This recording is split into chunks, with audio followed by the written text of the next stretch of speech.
तो इसने रायचूर द्वीप पर पूरी तरीके से अधिकार करने के लिए सबसे कैपेबल रूलर अपने डायनेस्टी का था, क्योंकि इसने रायचूर द्वीप पे एकदम कम्प्लीटली क्या कर लिया था, कैप्चर कर लिया था।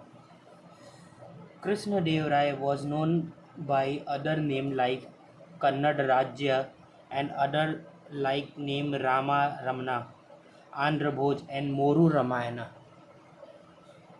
He is considered the most powerful ruler of his dynasty and won many battles by defeating the Sultan of Bijapur, Golconda, Bahmani Sultan and the Gajpati of Odisha. The Sultan of Gajpati of Odisha.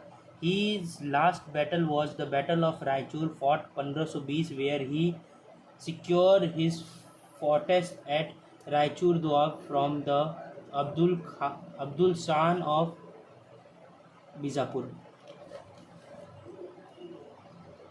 अभिनव भोज का title accept किया, मतलब जब इसने रायचूर द्वीप को capture कर लिया 20 साल के संघर्ष के बाद, तो इसने आंध्र भोज एंड अभिनव भोज का टाइटल इसने क्या किया, अपने आप को दिया। इसने यवन राज्य 5th पांड्य का टाइटल एक्सेप्ट किया। He assumed the title of Yavana Rajya Sthapanacharya after successfully invading Gulbarga and Bidar. ये सतपथ है, सतपांचार्य है, यह ज्ञानी राजा था। इसने अमुक्तमल याद्य बुक जो तेलुगु लैंग्वेज में है तथा जामवंती कल्याणम जो संस्कृत बुक की रचना की। डन। इसने अमुक्तमल्यादा बुक जो तेलुगु लैंग्वेज में है तथा जामवंती कल्याणी जो संस्कृत लैंग्वेज में इसने खुद ही लिखा। अस्त दिग्गज is collectively title given to the 8 Telugu poets. इसी के कोट में तेलुगु भाषा के 8 ज्ञानवान रहते थे, जिसको बोलते थे अस्त दिग्गज। ठीक है। पहला पेडन्ना, कौन था? पेडन्ना इसने 2 बुक लिखी, मनुचरित्र और हरिकथा। फिर भट्टामूर्ति, फिर राजू रामचंद्र, फिर तिमन्य, परिजात अपराह्न इसने बुक लिखी, परिजाता अपराह्न। फिर दूरजत्ती, एसमलान, सुरनामा, ये कई सारे वो थे। और लास्ट से तेनाली रामाकृष्ण, पांडुरंग्या महामात्य। इसी के बुक के थ्रू उन्होंने अंधाफेथ के लोगों को दूर किया, उन्होंने अंधफेथ को दूर किया। लॉर्ड बाबर ने अपनी बुक टुमुके बाबरी में लिखा है कि साउथ इंडिया का सबसे पावरफुल शासक कृष्णदेवराय था। इसने नांगलपुर में विट्ठल स्वामी तथा 1000 मंदिर निर्माण कराया। नांगलपुर में विट्ठल स्वामी तथा 1000 मंदिर का क्या कराया? 1000 रामास्वामी मंदिर का इसने निर्माण कंस्ट्रक्शन कराया। अब अगला आता है तुम्हारा 1529 में कृष्णदेवराय की डेथ हो गई और अगला शासक बना अचुक्ता देव राय 1529 से 42। इसने प्रोविनेंस नियंत्रण रखने के लिए महामंडेश्वर नामक पद बनाया। इसके time Fernao Nuniz a Portuguese horse trader visited Vijayanagar. इसके टाइम इस वंश का बिखराव स्टार्ट हो गया, फेरानो नूनिंजा। इसके बाद है वेंकट 1542। फिर उसके बाद है सदाशिव राय, अयोग्य शासक था, टोटली इनकेपेबल रूलर। इसने अपना सेनापति रामा राया को बनाया। इसने सोचा कि हम ब्राह्मणी एम्पायर के 5 कुल में फूट डाल देंगे, अहमदनगर, बीजापुर, बिदार, गोलकोंडा, बरार। कौन सा? अहमदनगर, बीजापुर, बिदार, गोलकोंडा, बरार। अब इसके दिमाग देखना, सदाशिव राय का। इसने सोचा कि क्यों ना हम 5 में फूट डाल दिया जाए, तो इससे आपस में लड़ पड़ेंगे और मैं अपना अलग से आर्मी बनाऊंगा और सबको कैप्चर कर लूँगा। बट इसके विपरीत परिणाम हुआ। बामनी एम्पायर 5 राज्य के से बरार को छोड़कर शेष 4 ने मिलकर, मतलब बामनी एम्पायर 5 राज्य बरार को छोड़कर, जो था ना ये बरार को छोड़कर शेष 4 राज्य अहमदनगर, बीजापुर, बिदार और गोलकुंडा ने मिलकर 1565 में विजयनगर पर हमला कर दिया। इस बैटल को बैटल ऑफ राक्षस तंगाड़ू और बैटल ऑफ तालीकोटा कहा जाता है। विदाउट नहीं ना, कर्नाटका में। इस बैटल में विजयनगर का अंत हो गया, रामा राय मारा गया। भाई कितना बकलोल इंसान था, मतलब होंगे अच्छे होंगे, लेकिन सदाशिव राय ने सोचा कि भाई बहमनी किंगडम में फूट डाल देंगे और शासन करेंगे। लेकिन 4 ने एक होके इनको अच्छी तरीके से मारा। इसको बोलते हैं बैटल ऑफ राक्षसा तंगड़ी या बैटल ऑफ तालीकोटा। ठीक है, उसके बाद आते हैं अब सदाशिव राय ने अपना अगला सेनापति तिरुमल को बनाया। तिरुमल ने सदाशिव राय की हत्या कर दी और नया वंश स्थापना कर दी, अरिवाइडू डायनेस्टी। वाह, यही सब हो रहा है। अब आता है अरिवाइडू डायनेस्टी 1560 से 1650। उसके पहले मैं कुछ चीज़ रिवाइज कराना चाहता हूँ। सबसे पहले संगम डायनेस्टी था। विजयनगर पीरियड में 4 डायनेस्टी थी, संगम डायनेस्टी, सलुआ डायनेस्टी, टुलुक डायनेस्टी और फिर अरिवाइडू डायनेस्टी। लास्ट हम लोग पढ़ा अरिवाइडू डायनेस्टी, कोई डाउट नहीं है ना। फाउंडर तिरुमल राज्य, ब्रदर ऑफ रामा राज्य। इस डायनेस्टी का लास्ट रूलर था रंगा थर्ड। इसको शिवाजी ने हरा के इसके क्षेत्र को मराठा में मिला लिया। अब विजन खत्म हो गया भाई। अब विजयनगर एडमिनिस्ट्रेशन के बारे में पढ़ लेते हैं। The management of public affair. Vijayanagara administrative व्यवस्था की जानकारी कृष्ण देव राय की book Amuktamalyada plus Abdul Razzaq की बुक मताले साहेन से मिलती है। अमुक्ता मलयाडा, इसमें लिखा है राजा बनने से पहले उसे राज्य अभिषेक कराना पड़ता है, जिसे पट्टाभिषेक यज्ञ कहते हैं। पट्टाभिषेक यज्ञ। इसके टाइम पूरा किंगडम को संभालने की जिम्मेदारी देश का सबसे बड़ा हेड राजा था। फिर प्रोमिनेंस, प्रांत का जो सबसे बड़ा हेड था वो मंडलेश्वर था। फिर नाडु डिस्ट्रिक्ट जिसको बोलते हैं, नाडु प्रभु था उसका हेड, ग्राम जिसका गौड़ा था। कृष्ण देव राय के टाइम मंडलम की संख्या 6 थी। मंडलम की संख्या यानी प्रोविनेंस की संख्या 6 थी। इस टाइम सैलरी के बदले लैंड दिया जाता था, जिसे नायंकार सिस्टम कहते हैं। इसे कृष्ण देव राय लाया। यह गुप्त पीरियड के सामंती सिस्टम प्लस दिल्ली सल्तनत के उक्ता सिस्टम के समान था। अच्छा, दिल्ली सल्तनत में भी उक्ता सिस्टम था जिसमें लैंड दिया जाता था। गुप्ता पीरियड में सामंती सिस्टम था जिसमें भी लैंड दिया जाता था। और इसने एक और सिस्टम बनाया न्यायकार। इसका मतलब भी क्या होता है, ज़मीन ही देना सैलरी के बदले। इस टाइम आर्मी को दान में दी गई लैंड को अमर लैंड कहा जाता था तथा इसे भूमि को लेने वाले को अमर नायक कहा जाता था। मंदिर में दान में दी गई भूमि में देवभूमि कहा जाता था। ठीक है, देवभूमि। इस समय टैक्स जो है वह कृषि पर लगता था। अथवान अधिकारी का काम था टैक्स वसूलना। आथवान 4 प्रकार की भूमि उस समय होती थी। सिंचित भूमि मतलब फर्टाइल भूमि बोल सकते हो। सबसे फर्टाइल लैंड थी, यहाँ बिना किसी सिंचाई साधन के ही फसल होती थी। इस पर टैक्स ज़्यादा था, मतलब यहाँ पे इरिगेशन नहीं चाहिए था, ज़मीन में ही इनफ इतना वाटर होता था कि ग्राउंड वाटर से अपना काम चला लेते थे। फिर बगानी या बगावती भूमि, इस भूमि पर वाटर लेवल सिंचित भूमि से थोड़ा कम था, मतलब फर्टाइल लैंड से थोड़ा कम था। यह बगानी खेती होती थी। बगानी खेती मतलब मसाला, इस पर टैक्स भी फर्टाइल लैंड से कम होता था, लगता था। फिर आता था ऊसर भूमि, इस पर हर साल खेती नहीं होती थी, यह मैक्सिमम टाइम सूखा रहता था। अल्टरनेट खेती होती थी और इस पर टैक्स सबसे कम था, मतलब इस साल हुआ अगले साल नहीं हुआ उसके अगले साल हुआ।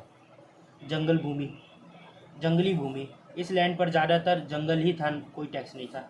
इस टाइम लैंग्वेज तेलुगु था। करेंसी वराहस या पगोड़ा। नदी तुंगभद्रा प्लस कृष्णा। महिलाओं की स्थिति सही थी। It was the only empire in medieval India which employed women in the state service. Women even went to battle, या विडो को वापस रीमैरिज कर सकते थे। वुमेन की स्टेट भी क्या बोलते हैं, स्टैचू भी बनता था यहाँ पे, मतलब अच्छा था बिल्कुल ये। इस टाइम दासों को खरीद बिक्री के लिए वेश बाग बाजार होता था। सी पॉट 300 थे। चेस मेजर खेल था जो टाइम पास के लिए खेला जाता था। और विजयनगर टाइम में आए विदेशी यात्री। अब देखो, निकोला द कैंटी इटली का रहने वाला था, देवराय 1 के पीरियड में आया था, याद रखना। अब्दुल रजाक ये फारस का रहने वाला था, फारस आई थिंक ईरान को शायद, और ये आया था देवराय 2 में। फिर बार्थोमा इटली का था। वीर नरसिम्हा भाई इटली इटली इटली इटली लगातार इटली का। फिर डोमी गे पारुएस ये कृष्ण देवराय के समय में आया था। निकोला द कैंटी देवराय में। अब्दुल रजाक देवराय 2 ये इटली का बस नहीं है। बार्थोमा Italy, Veer Narasimha.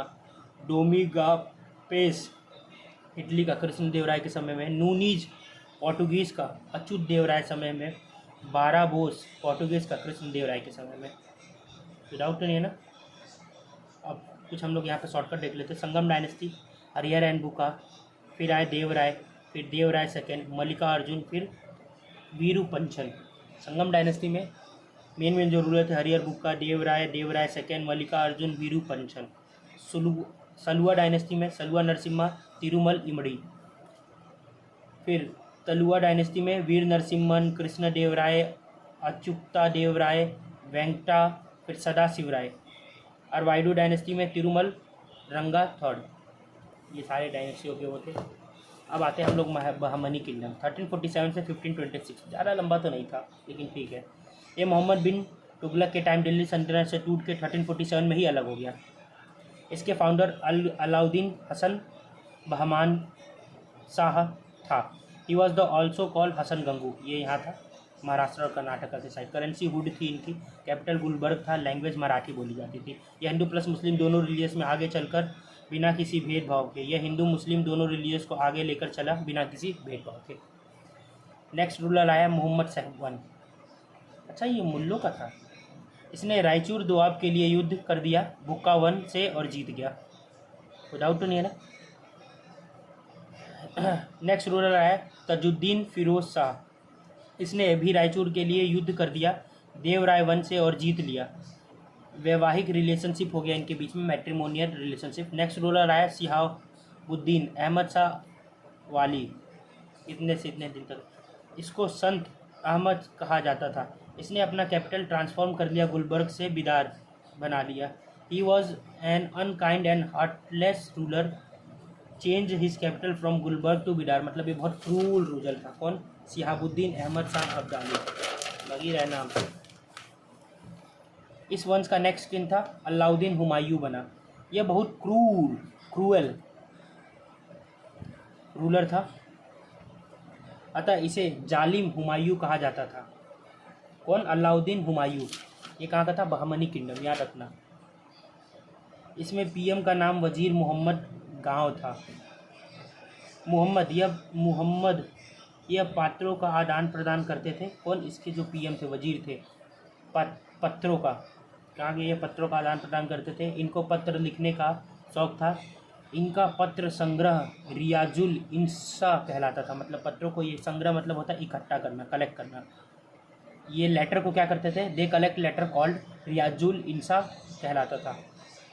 Last ruler of this dynasty was Kalimulla थे। कौन? मुल्ला साहब थे, कलीमुल्ला साहब। इसके टाइम बहमनी किंगडम 5 पार्ट्स में स्प्लिट हो गया। बीजापुर, बेरार, अहमदनगर, बिडार, गोलकोंडा।